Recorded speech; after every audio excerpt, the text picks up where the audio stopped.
honest with you, Donegal weren't a million miles away in that last game against Derry. Now I know the scoreline, Derry looked as if Yeah, they were comfortable winners. But I watched the game, and to be fair, Donegal probably had shown me little bits of sort of, what you would call probably small little sort of progressive moments, where you thought green the old shoots. Donegal. The Donegal, yeah, green shoots. The Donegal of old was starting to show little elements now, little elements, nothing major.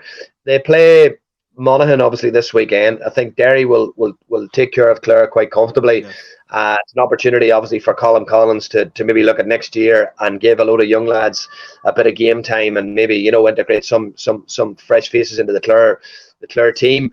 I'm not sure if Kieran Mina will do that with Derry. Derry operate off a very small panel. I think he will keep that consistency that they've had. I've seen a couple of people mention that Derry probably weren't contenders based on the fact that they've only got Shane McGuigan up front. But Shane McGuigan, I don't really it doesn't really wash to me because Derry collectively, as a collective mm, whole, I think they're one of the most impressive, collective attacking units in the country, this year. I think their evolution over the last two seasons has been astonishing. To come from Division 4 just 5 years ago. I remember playing them in a challenge match in Mayo Bridge in 2018, December 2018. That's 5 years ago. I was with Carlo at the time and we played them. It was one of the very first games of the new rules. yeah, And Kieran Mina was a selector then, I think, and Damien McAlean was the manager. I think it was his last year as manager, and they were terrible. They were terrible, and those same players were still there. And the Chrissy McKeggs of this world were still floating about, and you're just sort of looking Rogers. at them now, and the transformation in them has been astonishing. And that's come about on a number of things. It's come about from a high level, from a very very high performance coaching environment. It's come about with a group of players who have decided to put their shoulder to the wheel and commit to the cause and dedicate themselves to a high level of training as well. And that's very very evident. And then obviously as well, people on the outside probably don't give them enough credit for the work that's gone on in their academies. Derry have contested an enormous amount of Yeah, Ulster minor finals over the last 10 years. I think it's maybe 8 or 9 in the last 11 years. And without being factually incorrect, I think it's something along those lines, maybe 9 in the last 11. They've had huge amount of success there as well. That just brings you a conveyor belt every year of 3 or 4 lads coming through on a regular basis. And that's key, as you say, for any squad, and obviously even this year, I know it was probably the wrong thing. Me personally, I thought it was wrong that Lachlan Murray and Owen McAvoy missed out on an Ulster under-20 final, yeah. but still the matter is that they have 2 lads now in their panel, that have come through that, and obviously they're under 20 squad as well, or their minor squad this year as well, will step up to under 20, and some of their under 20s next year then will step up to senior football as well, maybe the likes of Young Downey and boys like that. So look, the school structure in Derry is very strong as well, and there's a whole lot more to Derry than just this last couple of years. There's been an awful lot of work. Chris Collins, our games and development manager, gone back about 10 years now, has put huge emphasis onto coaching and games development, and that's how you improve as a county. You can fire a wee quick fix job at something and you'll get a bounce, and you'll see that with a lot of new management teams. There'll be a bounce for a year or two, but there's no sustainability in that. For That's sustainability within anything, you need to have a plan and a structure, and that's the key thing. And it needs to be all the stakeholders and the clubs, the schools, mm. the development squads, the whole lot. Right people in the right places, all rowing in the one direction.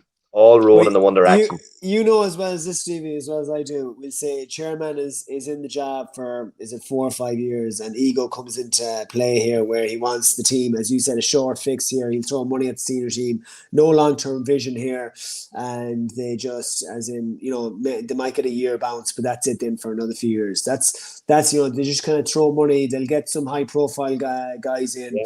and the underage structure is still, grassroots still shite basically. And as you said there, they're the kind of issues. Like Derry, that's phenomenal in terms of the underage success they've had. It still needed Rory to come in and bring it all together in terms of from the top down, just to bring it all together. And as you said there, 5 years ago, Division 4. Talk about a phenomenal job, and to go from that, Stevie, and to to kind of they're in the top four here. They're in the top 4 or 5 conversation, 100%. John. So 100%. that's They are without doubt a challenger. And listen, they've topped the group, okay, so they yeah. can't be caught in the group realistically. They're not going to be caught. So you're probably looking at a home quarter final in Celtic Park. You know, Kerry will not want to travel up to Celtic Park. You know, No, that's huge. Armagh, Armagh not want to go to Celtic Park. Tyrone will not want to go to Celtic Park.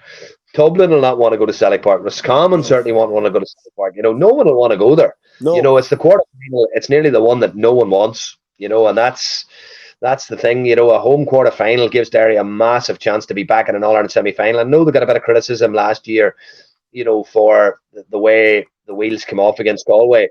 But I was at the game, Enda, and to be fair, I thought in the first half there was very, very little in the game. And there was a big moment before half time where the Hawkeye got Yeah, the score. I think it was Shane Walsh's 45, and there was a little bit of uncertainty after that. And there was a bit of distraction, and I felt people don't realise that had an impact on Derry. That had an impact on Derry because they weren't sure getting in at half time with a 4-2 up, with a 4-3 up, or whatever it was, or was it 4-all. They weren't sure, and then the score correction came through. But what Galway did was Galway went hunting the Derry kick out in the second half. They put 5 around the team. They knew that Oran Lynch favoured the little sort of dinked short kick out. But I just think Derry has evolved a little bit more from that this year. I think they've learned huge lessons from that last year. So it'll be very, very interesting to see now, where they end up this year. that was very unlike Galway at the time, Stevie. In terms of they really they do mix it up, you see them now this year, they didn't hardly ever go after the kick out. Do you know what I mean? They usually let the team have the cornerbacks have it and get out short, but against that really threw a spanner in the works for Derry. They just could not. They just seemed shocked by it. They seemed surprised by it. They couldn't at the time. They couldn't get out and just squeeze them. Just literally squeeze the life out of them, and just scores came off it. Yeah, it was. Look, it was. First I think they went in level at halftime after Shane Walsh's free, and they got a good start in the second half, and it kind of fell asunder. But look, Look, you're in the year 3. This is it's as you said. Look, it's process driven here now at this stage. You're never going to win it. You're never going to come out and nowhere and win an All Ireland. It's usually, as they say, not to kind of you have to go on a journey here and all that sort of stuff. Not sounding too cliched. I think certain people have been very dismissive of Derry, right? But we've also got to remember Derry have won back-to-back Ulster championships. And I would like to throw Mayo into Ulster, Kerry into Ulster, and Dublin into Ulster, and just show them how difficult it is to win back-to-back Ulster championships. If you were to throw any of those counties in, and you had to play Tyrone, Monaghan, Donegal, Armagh, whoever else you had to play, if you had to play those counties away from home on, difficult days, part of crowds, it's a different ball game altogether. It is, Stevie. Yeah, no, it is. It is. Look at Ulster football in terms of coming out of Ulster. It's. You're nearly half fucking battered by the time you get out of Ulster, and then obviously going on to that's the only thing about it this year. I think I think they would have probably preferred to have a different type of a group rather than Monaghan and Donegal in it. But then saying that, the game against Clare now, and I'm not being disrespectful to Clare, but the Clare season's over, and you're sort of thinking to yourself, it's an unbelievable opportunity for Derry now to even just not take the foot of the pedal, because they don't do that, but it's not as an intense encounter that they're going to be faced with. And it's an opportunity for them maybe to rest players at certain stages of the game, and an opportunity then to go away for 2 weeks, get a bit of work done, and who knows, maybe this last 2 weeks, Derry have probably been looking at this game going, look, we'll get over this game, but we'll get a fair degree of conditioning done. And I would say spent the last 2 weeks doing a heavy block of training, and I would say you mightn't see as fluid a Derry performance on Sunday. It could be a little bit, or on Saturday, it could be a little bit sort of stopped from the point of view being that they could be in the middle of a heavy block. Who knows? No one really knows what teams are doing, but certainly Derry will have looked at this as a possibility of a month to prepare for an All-Ireland quarter-final. Yeah, they're in a perfect spot. They're in an ideal spot. So it's look, it'll be interesting. Just